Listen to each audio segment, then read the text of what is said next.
Ya estás conectada, ya, allá se salió, se le fue el internet.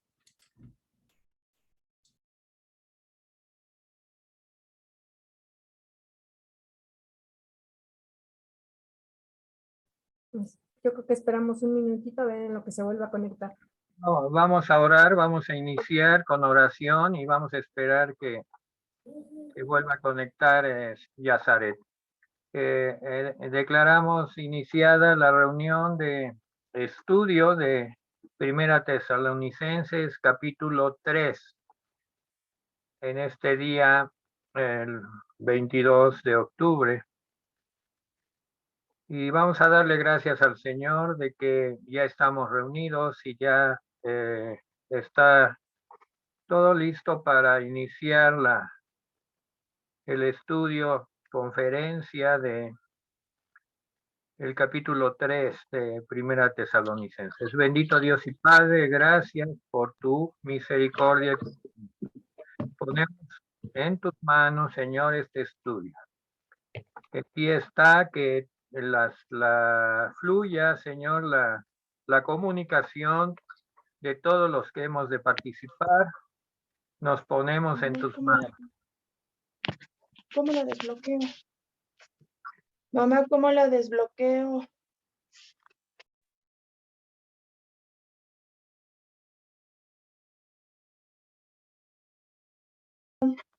Ya voy a comenzar. Se me desconectó esto, pero ya estamos sintonizando. También se desconectó. Ah, ya está listo. ¿Ya estamos? Perdón, hermanos, problemas técnicos. Vamos a dar inicio a este capítulo 3 de Primera de Tesalonicenses. Este capítulo 3, hermanos, es un poco la continuación de lo que habíamos visto en el estudio pasado. Incluso dice el versículo 1 del capítulo 3, por lo cual, pudiendo soportarlo más, acudimos quedarnos solos en Atenas. Recordemos que Pablo, cuando llegó a Tesalónica, a esta ciudad, iba acompañado de Timoteo y de Silas. Cuando él dice, por lo cual, no pudiendo soportarlo más, acordamos quedarnos solos en Atenas, se refería a Silas y a él. Ajá. Porque recordemos que ellos salieron de Tesalónica, porque pues ya estaban siendo muy perseguidos y estaban pues, los corrieron, los querían fuera de la ciudad. Entonces Pablo salió de esa ciudad. Por eso es que también no se quedó mucho tiempo con los tesalonicenses. Entonces, esta expresión de por lo cual es importante porque él conecta este capítulo con lo que conecta esto con lo que había escrito en el capítulo anterior sobre esta relación familiar que existía, de él con las personas de Tesalónica. Él había sido para esos hermanos como un padre. Acordémonos que él expresó que como una nodriza, o sea, él había sido como un padre, como una madre para estos hermanos de Tesalónica, y les había llevado a un conocimiento de Dios y los amaba. O sea, Pablo amaba mucho a los hermanos tesalonicenses. Entonces, incluso al final del capítulo 2, él dice que ellos serían su honra y su gloria cuando viniera Cristo. Ajá. Ahora, debido a que el apóstol sentía mucho cariño, pues era un amor verdadero por estos hermanos, él se sentía frustrado por no poder regresar a Tesalónica en ese momento, porque además estaban viviendo, no solo él había corrido de la ciudad, sino que había quedado todo el alboroto para los que sí habían creído al evangelio. Entonces a él eso le frustraba, no poder regresar. Él considera que había sido estorbado por Satanás, porque más adelante lo va a mencionar. Pablo había tenido que salir entonces de esa ciudad muy rápido y habían quedado enseñanzas sin terminar, que Pablo no pudo terminar de enseñarles. Ajá. Entonces a Pablo le preocupaba, o sea, no solo quería regresar, él tenía mucha preocupación por el futuro de esos hermanos en la fe. Entonces Pablo tenía en su corazón también el consolarlos, porque él sabía de la aflicción que había pues quedado después de su partida y cómo los estaban persiguiendo. Ajá.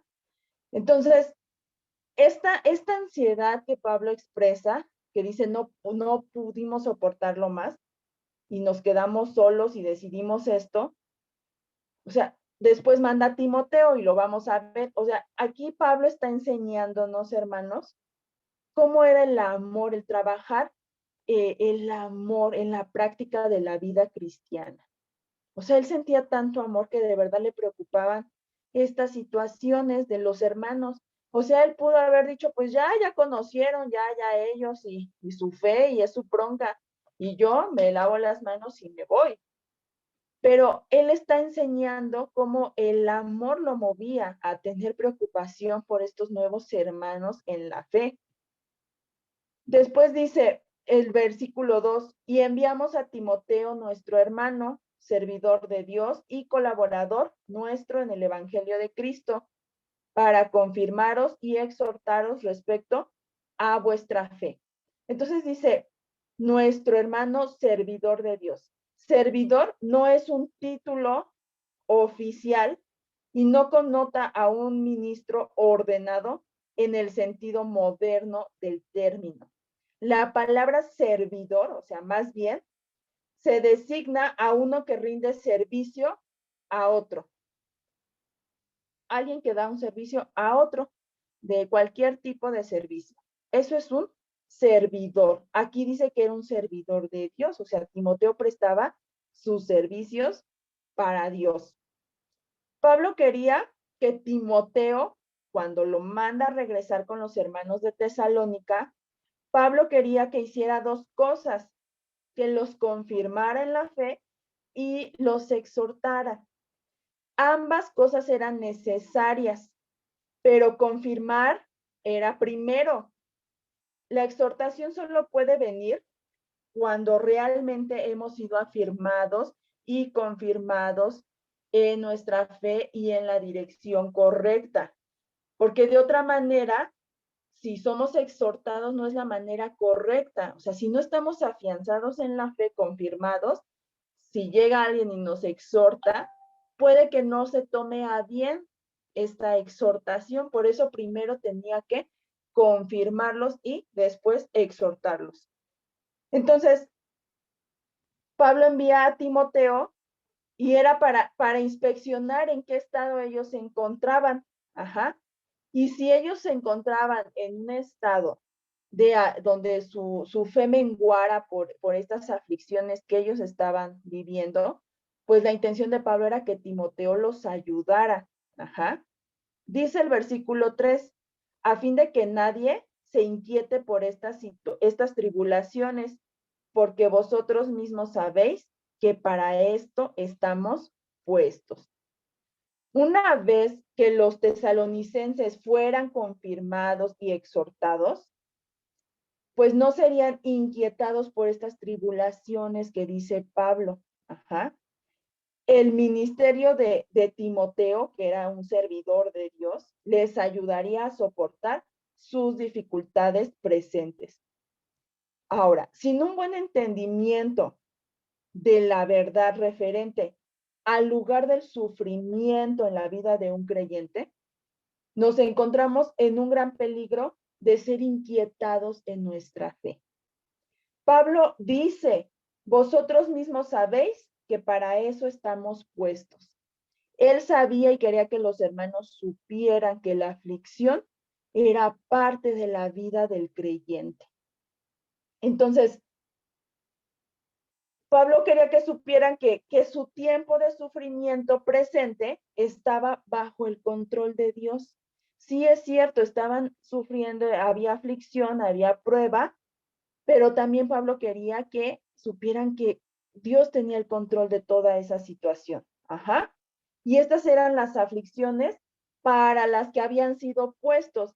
Entonces, cuando les dice, ustedes saben es porque Pablo, cuando les predicó estando en Tesalónica, les advirtió que en la vida de fe, en la vida de este evangelio, de seguir esta línea de fe, los iba a pasar por pruebas. Entonces, Pablo les había advertido que iba a haber aflicción. Entonces, algunos creen, incluso hermanos, podríamos pensar a veces, que nosotros los cristianos no deberíamos de sufrir aflicciones y que Dios solo nos quiere enseñar a través de la palabra y no a través de pruebas o tribulación. O sea, es verdad que hay una gran cantidad de sufrimiento que nosotros nos podríamos evitar simplemente siendo obedientes a la palabra de Dios. Pero, sin embargo, hay sufrimiento, hay prueba que es útil para enseñar. Jesús mismo pasó por este dolor, sufrimientos. En Hebreos 2:10, si alguien lo puede buscar y que le dé lectura. Hebreos 2:10.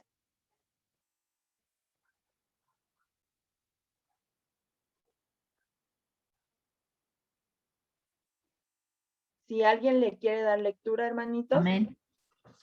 Ajá. Dice la palabra de Dios, porque convenía a aquel por cuya causa son todas las cosas y porque en todas las cosas subsisten, que habiendo de llevar muchos hijos a la gloria, perfeccionase por aflicciones al autor de la salvación de ellos. Ajá. Nada más, Entonces, sí, solo el 2:10. Entonces, también Jesús dice que por medio de la aflicción para llevar a los muchos a la gloria, o sea, si este sufrimiento, si la aflicción fue útil para Jesús, por lo tanto, es útil para enseñarnos a nosotros. Dios, si le enseña al creyente perseverancia, obediencia, cómo consolar a otros y un compañerismo más profundo con Jesús, es a través de las pruebas. Entonces, algunos creen que la aflicción significa que Dios está enojado con el creyente, y no es así. La aflicción significa que Dios nos ama lo suficiente como para darnos siempre lo mejor, aunque eso mejor no sea lo que nosotros queremos, y por lo tanto eso nos causa una congoja. Pero esto no significa, pasar por aflicción, por prueba, no significa que Dios esté enojado con nosotros. Recordemos, hermanos, que el símbolo del cristianismo es una cruz, no es una nube de plumas, es una cruz. Ajá. Entonces, inspeccionando todo esto, este movimiento que se dio desde que vino Jesús, y él vio sufrimiento por todas partes como resultado de la lealtad a la fe. Entonces, Pablo aquí nos está enseñando que no, este sufrimiento no solo lo concebía como algo que debía de ser soportado sin ninguna razón. Él vio que en medio de esta aflicción y este sufrimiento por la lealtad a nuestra fe, Dios estaba gobernando sobre todo. Dios tenía el control de todo. Dice el versículo 4, porque también cuando vosotros os predecíamos que íbamos a pasar tribulaciones, como ha acontecido, y sabéis. Y versículo 5, por lo cual también yo, no pudiendo soportar más, envié para informarme de vuestra fe. No sea que os hubiese tentado el tentador y que nuestro trabajo resultase en vano. Cuando Pablo entonces estuvo con los tesalonicenses, que fue solo unos pocos meses antes de escribir esta carta, o sea, a pesar de que solo estuvo con ellos unas pocas semanas, les enseñó sobre el lugar del sufrimiento en la vida cristiana. Vamos rápidamente a Mateo 13.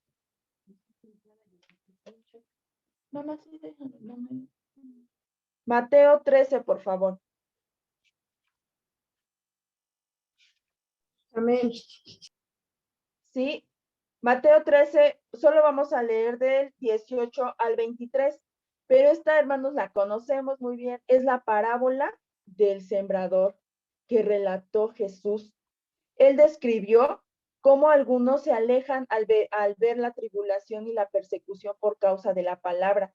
Jesús dijo que cuando viniera la tribulación, no si la tribulación venía, o sea, él sabía que iba a haber tribulación, pero él decía que la fe del cristiano iba a ser probada.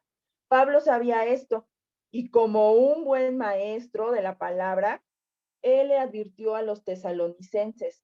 Dice Mateo 13:18. Oíd pues vosotros la parábola del sembrador. Cuando alguno oye la palabra del reino y no la entiende, viene el malo y arrebata lo que fue sembrado en su corazón. Este es el que fue sembrado junto al camino. Y el que fue sembrado en pedregales, este es el que oye la palabra y al momento la recibe con gozo, pero no tiene raíz en sí, sino que es de corta duración, pues al venir la aflicción o la persecución por causa de la palabra, luego tropieza. El que fue sembrado entre espinos, este es el que oye la palabra, pero el afán de este siglo y el engaño de las riquezas ahogan la palabra y se hace infructuosa.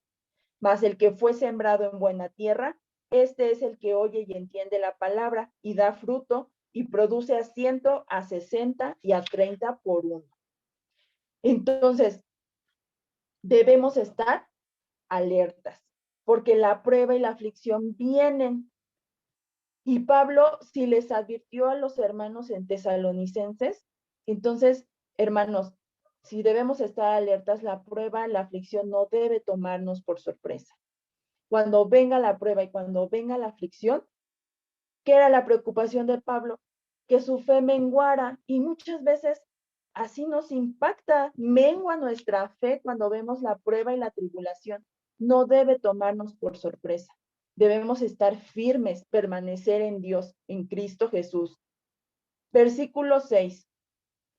Pero cuando Timoteo volvió de vosotros a nosotros y nos dio buenas noticias de vuestra fe y amor, y que siempre nos recordáis con cariño, deseando vernos como también nosotros a vosotros. O sea, Pablo apenas dice pudo soportar la idea de que la fe de los tesalonicenses pudiera derrumbarse en ese momento de aflicción. Entonces envía a Timoteo para ver que estuvieran bien y ayudarles. Si la fe de los tesalonicenses flaqueaba, Pablo entonces consideraba que su trabajo pues con ellos había sido en vano. La parábola del sembrador, en esta parábola Jesús describe la semilla que se secó bajo el calor de las pruebas. Si los tesalonicenses se secaban, el arduo trabajo de Pablo como sembrador entre ellos no hubiera tenido un fruto. Pero cuando Timoteo regresa de su visita en Tesalónica, trae buenas noticias. Los tesalonicenses estaban bien en fe y amor, y Pablo les ayudó a que estuvieran mejor cuando escribe esta carta. Entonces, estas dos palabras eran clave, hermanos: fe y amor. Dice, si la preocupación de Pablo era que la persecución debilitara la fe de los tesalonicenses, entonces la clave, la receta, por así decirlo, era para ellos la práctica de una vida de fe y amor. Timoteo también trajo las buenas noticias de que los tesalonicenses no habían creído todo lo que en el capítulo 2 Pablo se defendía y le decían que era lisonjero, que tenía avaricia, o sea, decían muchas cosas de Pablo, pero cuando recibe estas noticias de Timoteo se da cuenta que los hermanos no habían creído todo lo que decían sobre él. El versículo 7 dice, por ello, hermanos, en medio de toda nuestra necesidad y aflicción, fuimos consolados de vosotros por medio de vuestra fe. Otro propósito de las aflicciones, hermanos, es comprobar la autenticidad de nuestras creencias. La aflicción es el fuego que prueba la autenticidad de la moneda de nuestra fe. Un factor que revelará realmente la autenticidad de la fe es la capacidad para soportar las aflicciones por medio de la fe en Cristo. Las pruebas de la vida revelan quiénes son los creyentes genuinos, y en el caso de los tesalonicenses, este fue el motivo de su alegría. Y entonces, por eso dice, cuando Timoteo regresa, nos da buenas noticias de vuestra fe y amor, y que siempre nos recordáis con cariño. Para el apóstol Pablo fue un momento muy feliz cuando él recibió un informe de ellos con buenas noticias. Y las noticias es que ellos estaban firmes en su fe, manteniéndose, soportando las aflicciones. Bueno, hermanos, voy a dar paso a la palabra a mi hermano Jorge, que va a continuar con la otra parte del capítulo 3.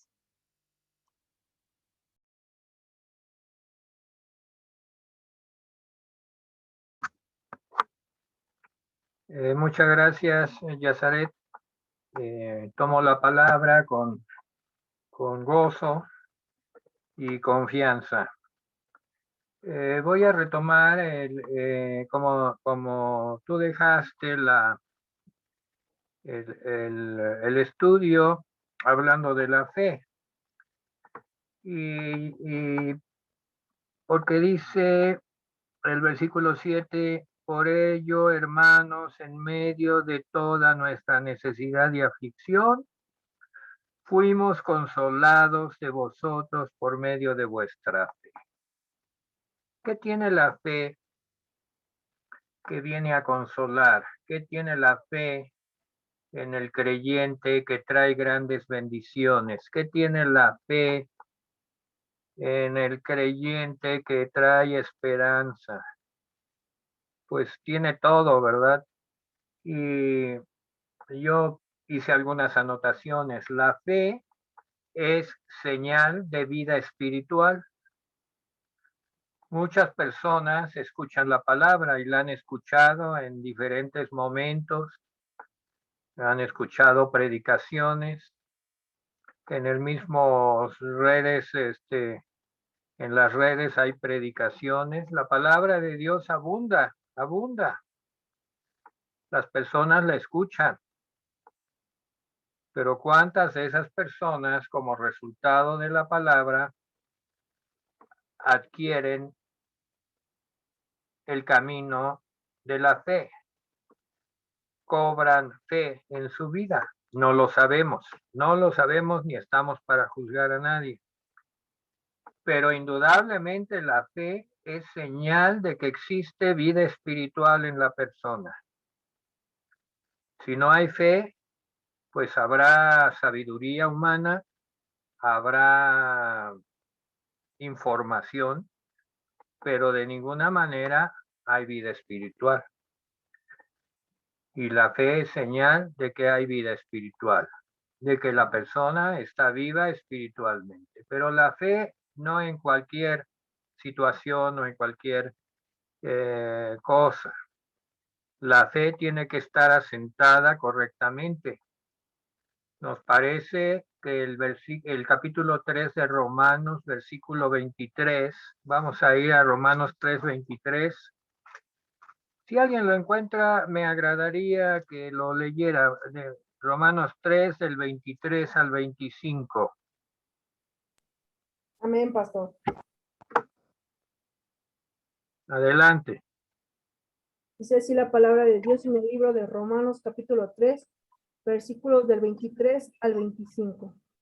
Por cuanto todos pecaron y están destituidos de la gloria de Dios, siendo justificados gratuitamente por su gracia mediante la redención que es en Cristo Jesús, a quien Dios puso como propiciación por medio de la fe en su sangre, para manifestar su justicia, a causa de haber pasado por alto en su paciencia los pecados pasados. Amén. Amén. Muchas gracias. Fíjense que es un pasaje muy, muy hermoso. Lo estudiamos cuando estudiamos Romanos, lo estudiamos abundantemente, pero lo vamos a volver a tocar. Porque la fe debe de estar basada y cimentada en el lugar correcto. Y aquí dice que pues todos necesitamos de esa fe, porque todos hemos pecado. Por lo tanto, estamos destituidos de la gloria de Dios. Es total. Por cuanto todos pecamos, estamos destituidos de la gloria de Dios. Y el versículo 24 habla de la justificación. La justificación es una palabra que aplica la justicia de Dios a alguna persona por alguna circunstancia especial. Y la explica aquí, siendo justificados gratuitamente por su gracia, no por obras somos justificados, sino por la gracia de Dios.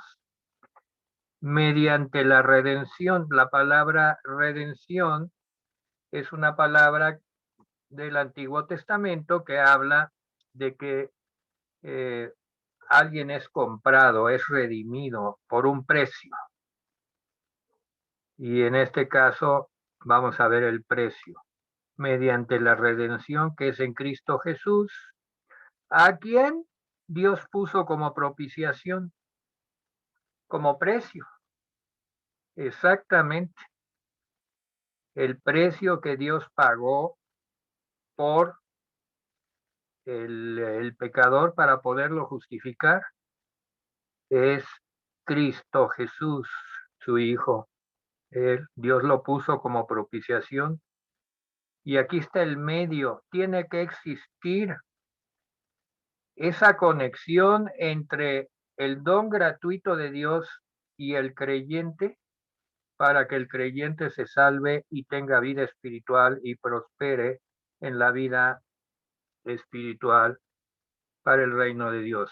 Dice, por medio de la fe en su sangre. Cristo en su vida hizo muchos milagros y tuvo muchas enseñanzas, pero la propiciación nos llega por medio de su sangre, o sea, de su muerte, para manifestar su justicia a causa de haber pasado por alto en su paciencia los pecados pasados. Con la mira, versículo 26, de manifestar en este tiempo su justicia, a fin de que Él sea el justo y el que justifica al que es de la fe de Jesús.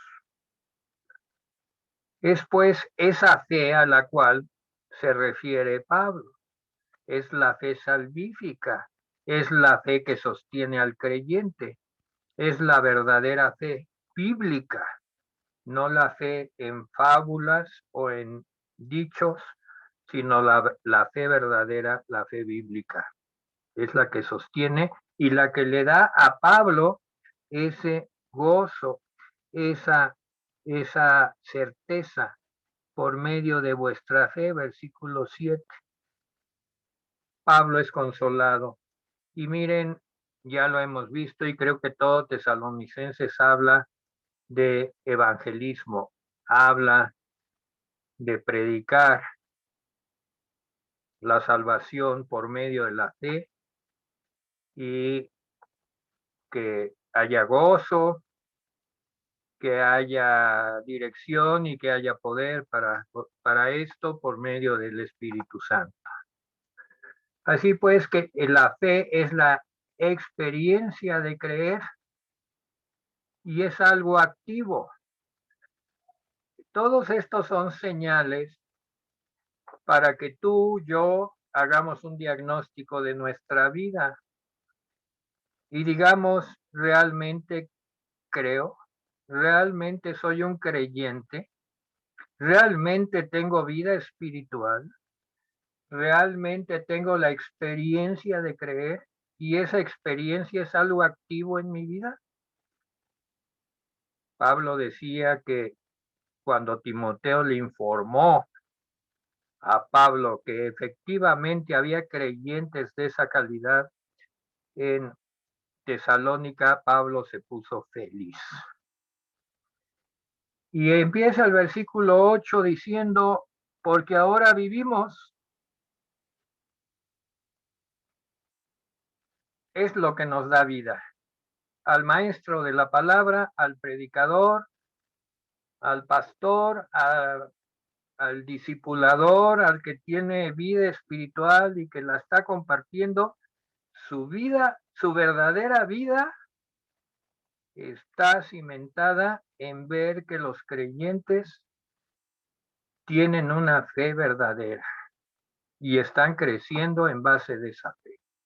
No fe en hombres, no fe en enseñanzas de hombres, no fe en aspectos emotivos, demostraciones espectaculares. No, la fe que salva, la fe bíblica, la acabamos de leer en la palabra de Dios.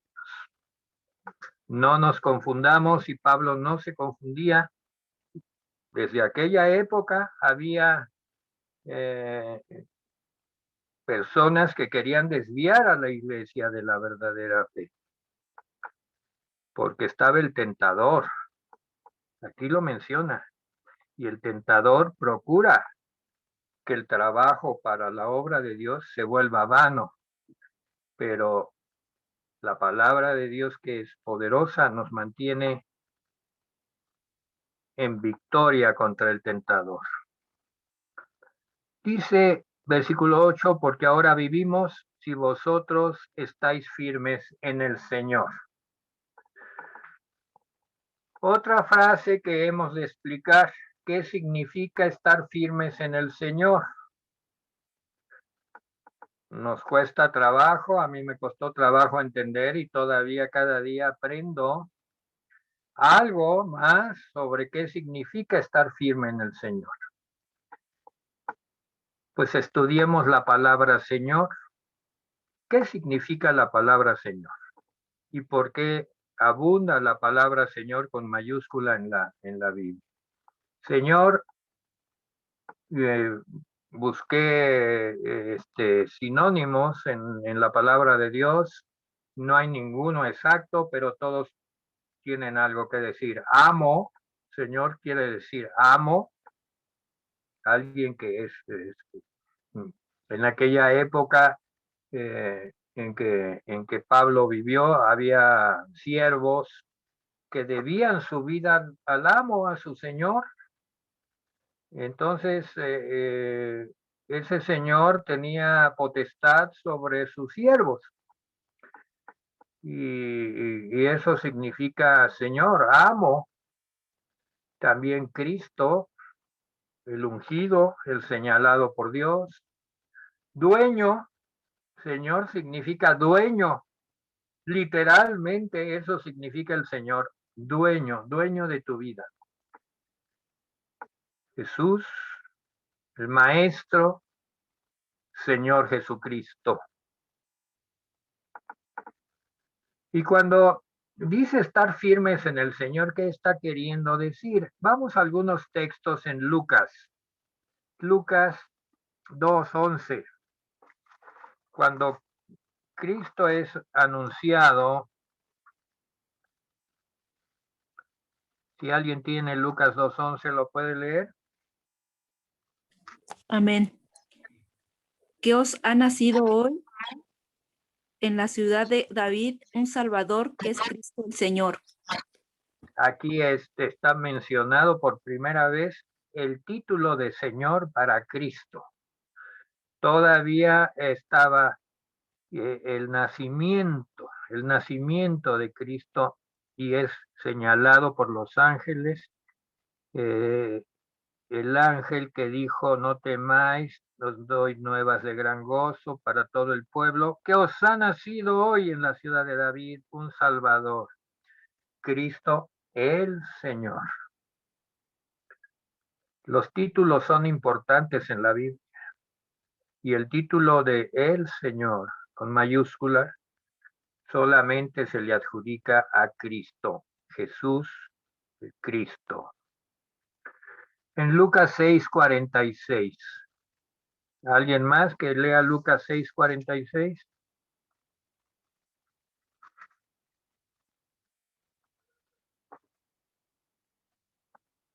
Amén. Amén. 5. 6:46, dice así.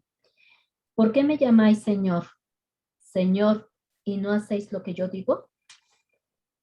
¿Por qué me llamáis Señor, Señor, y no hacéis lo que yo digo?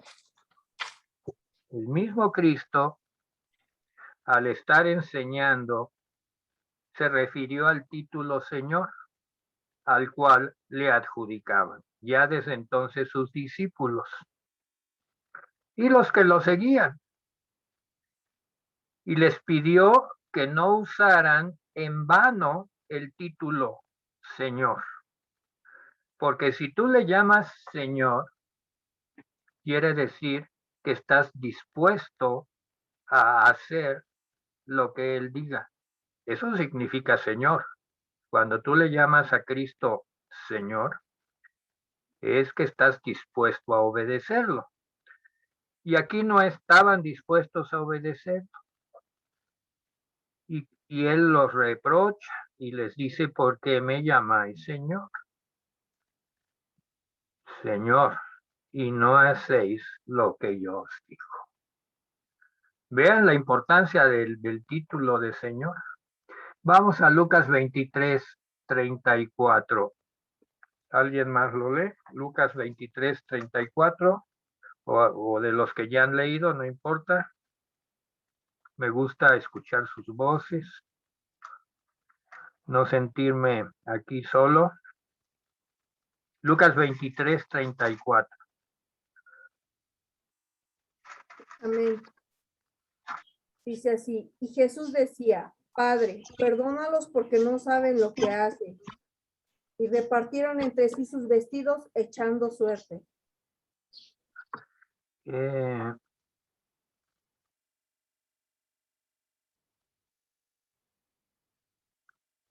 Creo que es el Lucas 24:34, perdón.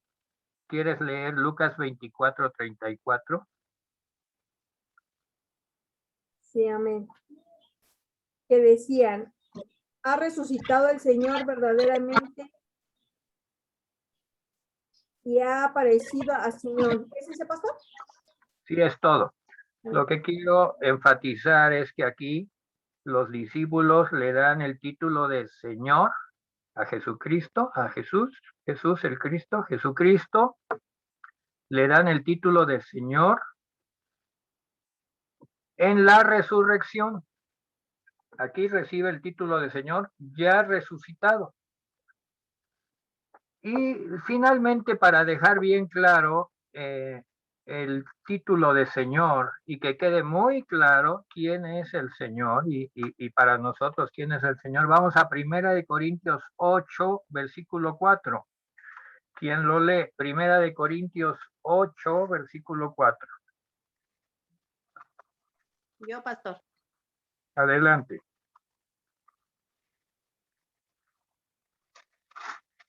Acerca pues de las viandas que se sacrifican a los ídolos, sabemos que un ídolo nada es en el mundo y que no hay más que un Dios. ¿Puedes leer hasta el versículo 6? Sí, pastor. Pues aunque haya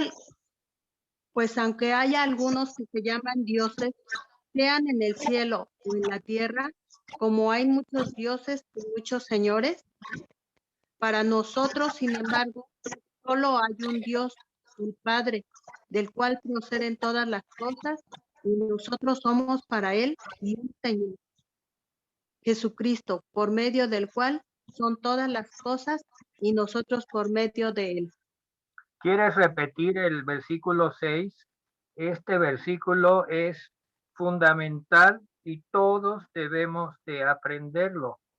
1 Corintios 8:6 es parte de nuestra fe, es parte fundamental de lo que creemos. ¿Quieres leerlo nuevamente?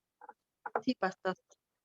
Para nosotros, sin embargo, solo hay un Dios, el Padre, del cual proceden todas las cosas, y nosotros somos para Él, y un Señor Jesucristo, por medio del cual son todas las cosas, y nosotros por medio de Él. Amén. Muchísimas gracias. Vean que aquí aclara en la misma palabra de Dios qué significa estar firme en el Señor. Ahora ya podemos decirlo. ¿Qué significa estar firme en el Señor?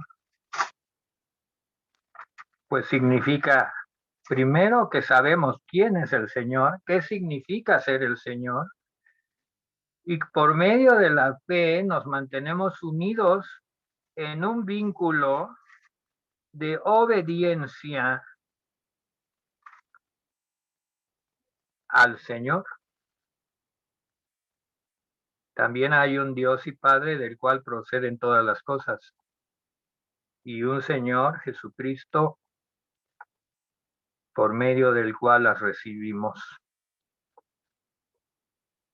Esa es la unión perfecta espiritual con el Señor. Y Pablo decía y se gozaba, que decía, vosotros, si vosotros estáis firmes en el Señor. La pregunta para ti, para mí en esta noche es, ¿estás tú firme en el Señor? ¿Estoy yo firme en el Señor? ¿Estamos entendiendo qué significa estar firme en el Señor? Si lo estamos haciendo, amén. Y si no, pues ahora estás aprendiendo qué significa estar firme en el Señor. Versículo 9. Por lo cual, ¿qué acción de gracias podremos dar a Dios por vosotros?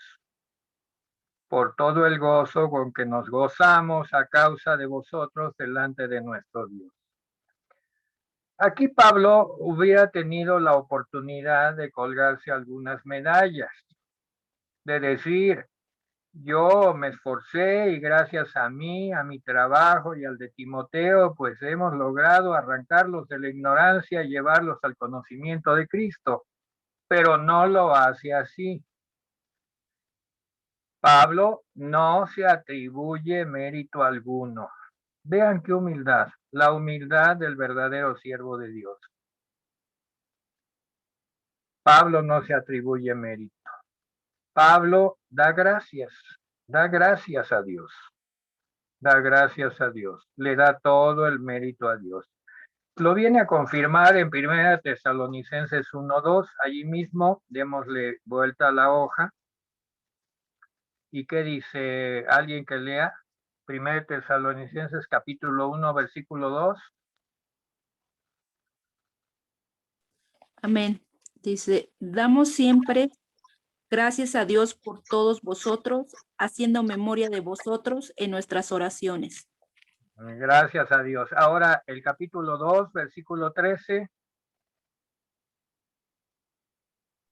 Amén. Por lo cual también nosotros sin cesar damos gracias a Dios de que cuando recibisteis la palabra de Dios que oísteis de nosotros, la recibisteis como palabra de hombre, no la recibisteis como palabra de hombre, sino según es en verdad la palabra de Dios, la cual actúa en vosotros los creyentes. Amén. Capítulo 5, versículo 18.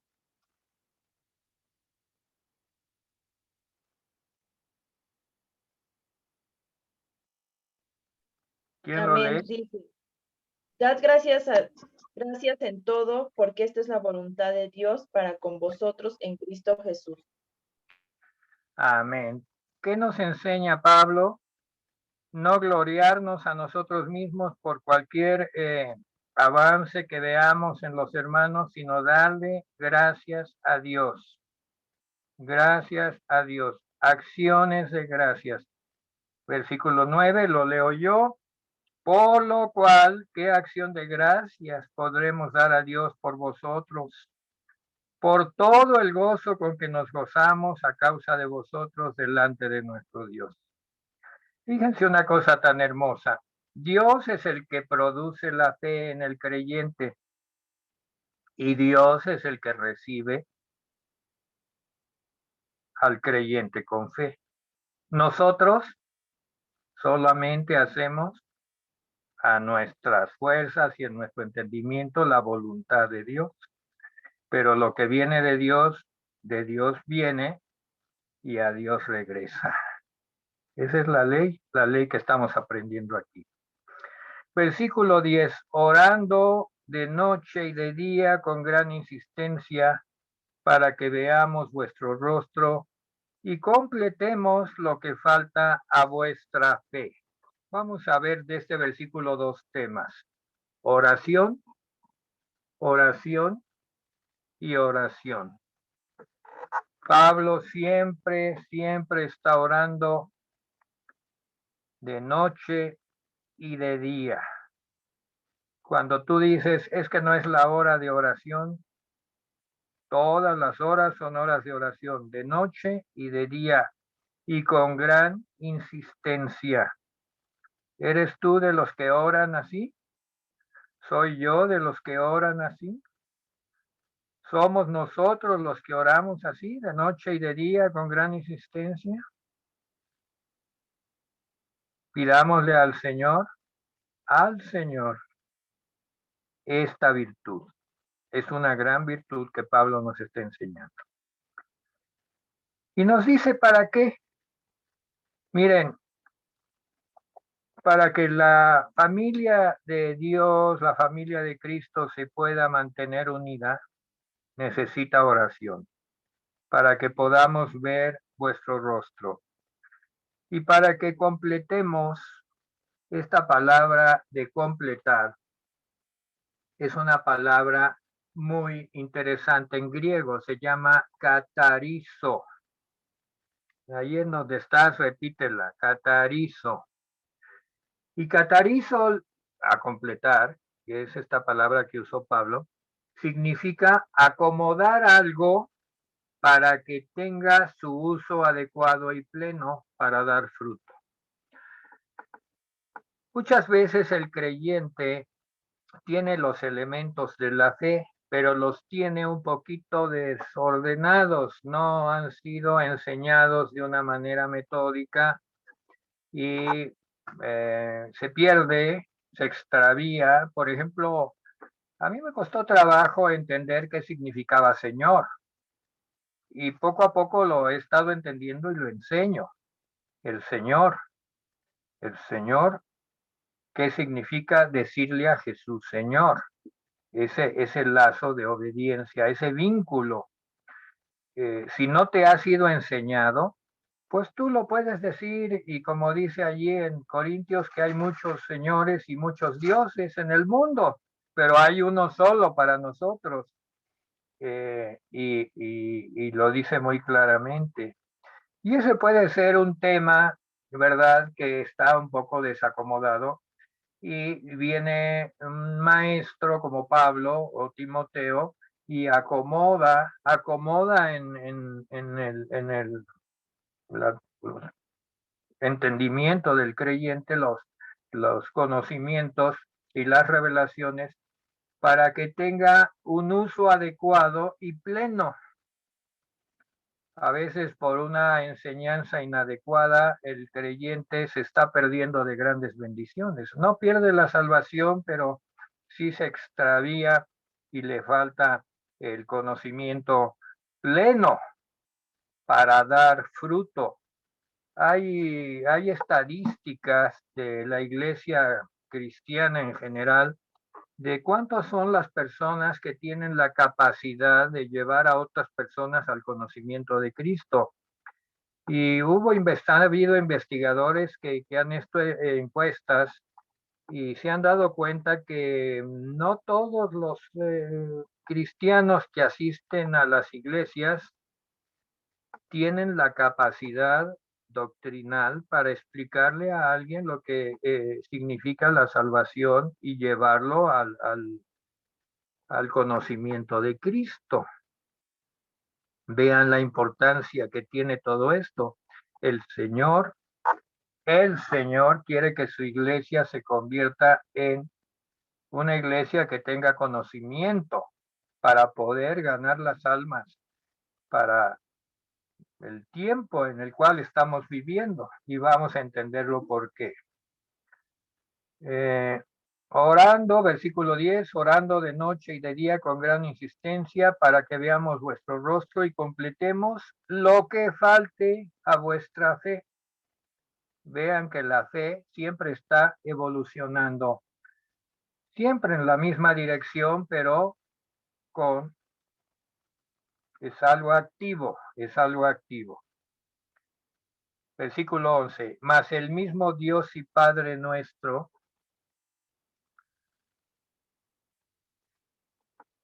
Señor Jesucristo, aquí es muy interesante, mas el mismo Dios y Padre nuestro y nuestro Señor Jesucristo dirija nuestro camino a vosotros. ¿Por qué usaría Pablo este doble título? El título de Dios y Padre nuestro, y también junto a este título a nuestro Señor Jesucristo. Es algo en común, es una oración en el cual hay dos receptores, pero están perfectamente vinculados. Dios, el Padre, y Cristo, el Señor. Están perfectamente vinculados. Es un título majestuoso. Y le pide Pablo, le pide a Dios el Padre y al Señor Jesucristo que dirija nuestro camino a vosotros. Verdaderamente nos hace reflexionar. ¿Cómo son nuestras oraciones? ¿A quién las dirigimos? Muchas veces, y hemos oído maestros de la palabra que dicen, no le ores a Cristo ni al Espíritu Santo, órale solamente al Padre. ¿Por qué? Pues porque Cristo nos enseñó a orarle al Padre, Padre nuestro. Pero aquí Pablo le está orando y dirigiendo la oración a Dios y Padre nuestro y a nuestro Señor Jesucristo. Correceptores vinculados en perfección de unidad y propósito. Y le da a Cristo un título majestuoso.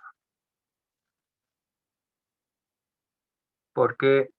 Porque la iglesia que se está levantando por medio de la fe es la iglesia que nuestro Señor Jesucristo le presenta al Padre. Versículo 12. Y el Señor os haga crecer y abundar en amor, unos para con otros y para con todos, como también lo hacemos nosotros para con vosotros. Qué bonita definición del amor. Pero este amor viene de Dios. El Señor os haga crecer y abundar en amor. Miren, el Señor Jesucristo es el que nos hace crecer y abundar. El amor puede crecer sin fin. Aumenta en intensidad de una persona hacia otra y otras más. Tiene un orden, primero los creyentes, pero luego alcanza como un fuego, alcanza a todos, así como el amor de Dios alcanza a todos. Solo el Espíritu de Dios puede producir tal amor. Le pido a alguien que lea Colosenses 1:8, que nos habla precisamente de ese amor. Colosenses 1:8.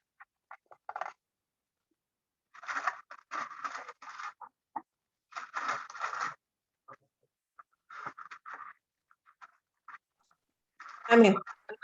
Dice la palabra de Dios. ¿Quién también nos ha declarado nuestro amor en el Espíritu? Ese amor es el amor en el Espíritu. Ese amor es producido por el Espíritu. El amor que está comentando Pablo aquí, del versículo 12. Y el Señor os haga crecer y abundar en amor. Vean la secuencia. Unos para con otros, está hablando de la iglesia. Y luego para con todos, habla de todo el mundo. Habla de todas las personas. Lo voy a repetir. y el Señor os haga crecer y abundar en amor unos para con otros, la iglesia, y para con todos, la totalidad del mundo, como también lo hacemos nosotros, los predicadores, los evangelistas, para con vosotros. Es el amor que nos explica Colosenses 1:8, que ya ha sido leído. Hermoso, ¿verdad? Hermoso, muy hermoso. Ahora terminamos. ¿Qué vamos a terminar? En el versículo 13. Pero sin olvidar el versículo 12. ¿Cuál es el tema del versículo 12? El amor. Vamos al versículo 13. Para que sean afirmados vuestros corazones irreprensibles en santidad delante de Dios nuestro Padre. Y aquí introduce otro tema, la santidad. La santidad. La santidad se mide por el amor. ¿Por qué? Porque lo acaba de mencionar en el versículo 12. Y dice que para que sean afirmados vuestros corazones irreprensibles en santidad. Y nos enseña otra cosa. ¿Quién califica la santidad en el creyente? ¿El pastor, el líder o el hermano? El que califica la santidad en el creyente es Dios. Porque dice, para que sean afirmados vuestros corazones irreprensibles en santidad delante de Dios, nuestro Padre. ¿Y por qué es Dios? Pues porque la santidad es que por amor somos separados para Dios.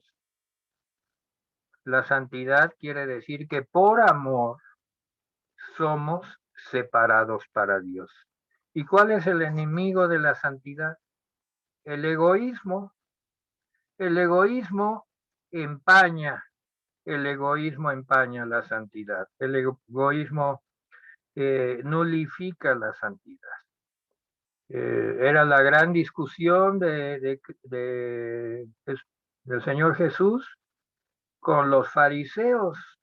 Los fariseos hablaban de su santidad, de su apartados para Dios, pero el Señor siempre les reprochaba su egoísmo. Una vez un joven le dijo, quiero seguirte, Señor, pues cumple los mandamientos. Y dijo el joven, los he cumplido desde mi juventud, todos. Le dijo, qué bien, pues vende todo lo que tienes y repártelo a los pobres y ven y sígueme. Y el joven fariseo pues no pudo cumplir ese mandamiento del Señor. ¿Por qué? Por su egoísmo. No pudo desprenderse de lo que el Señor le pedía que se desprendiera.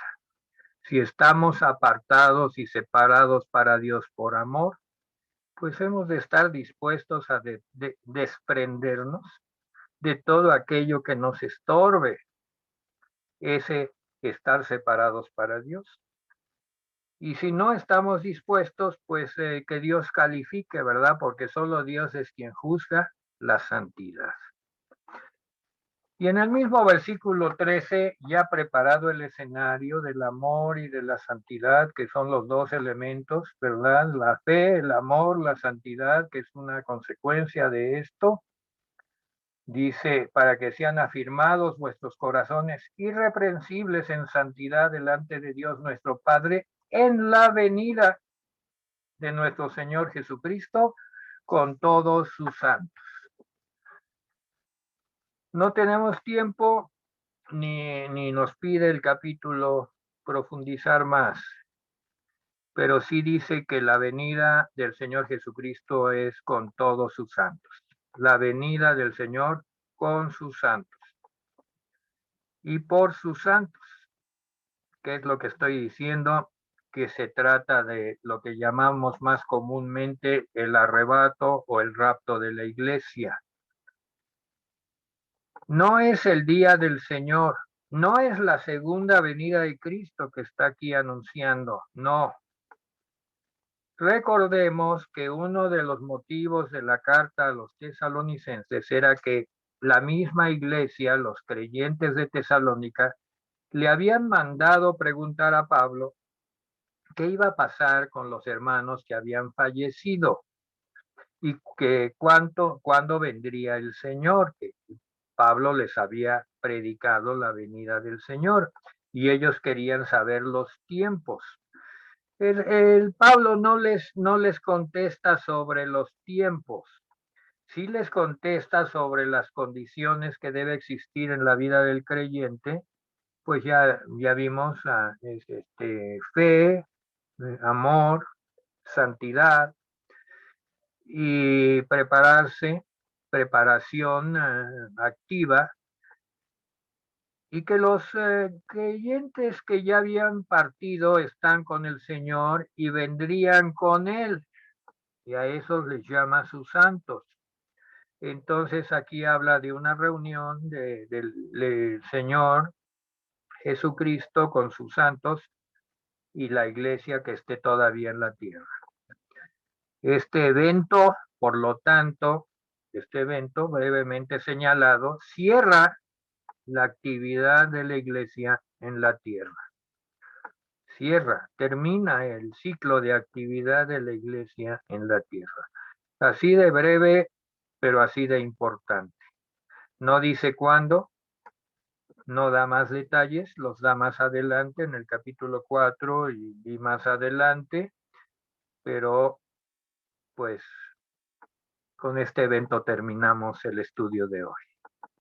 Démosle gracias al Señor por sus revelaciones en Primera de Tesalonicenses, capítulo 3, que nos ha llevado a entender muchas cosas, a comprender muchas cosas, y que esa es la voluntad de Dios para su iglesia, a la cual ama tanto.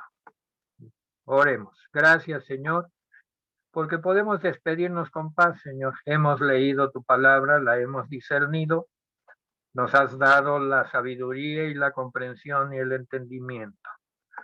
Señor, la fe viene de ti, danos la fe para estar firmes en la fe. Danos la confianza y el poder para estar firmes en el Señor Jesucristo. Danos el amor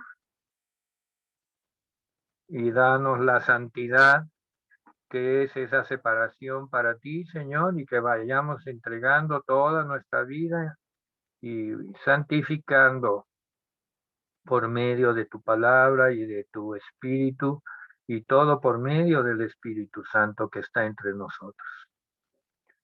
Tu venida está cerca, Señor. Cuando alguien parte, la palabra de Dios dice, ausentes del cuerpo, presentes en el Señor. Y algún día pronto vendrás tú con todos los santos que ya han partido y que están contigo, porque tú no eres Dios de muertos, tú eres Dios de vivos. Y vendrán y se reunirán, nos reuniremos todos, ya sea que hayamos partido, los que estemos en la tierra, en una gran y preciosa reunión.